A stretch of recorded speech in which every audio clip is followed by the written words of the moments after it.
நம்மளை குறித்து பலரும் பலவிதமாய் நினைக்கிறார்கள். ஏன் தெரியுங்களா? அவங்க என்னோட குறையை பார்த்துருக்காங்க, உங்களோட குறையை அவங்க பார்த்துருக்காங்க. அதனால அவங்க என்ன வேணாலும் நினைக்கட்டும். ஆனால் they think, அப்படி பார்க்கும்போது அவங்க என்ன நினைப்பாங்க? they think I am the problem. If others think that is not an issue for us. யாரோ என்னமோ நினச்சிட்டு போறான்னு விட்டுறலாம். But sometime our own blood, our own friends, our own neighbors will think that we are the problem in the relation.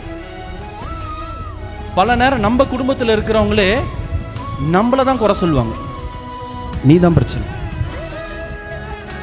I don't know whether you heard this word. ஒன்னால தான் குடும்பத்தில் சமாதானமே இல்லை. But God is saying in the same verse, whatever thing they might think, but God will change their mind. அவர்கள் வேறு சிந்தையாய் ஆக்குவார் ஆண்டவர். ஆமென். அவங்க என்ன நினைச்சாங்களோ அதெல்லாம் நடக்கல, அவர் என்ன நினைச்சாரோ அதான் நடக்குது.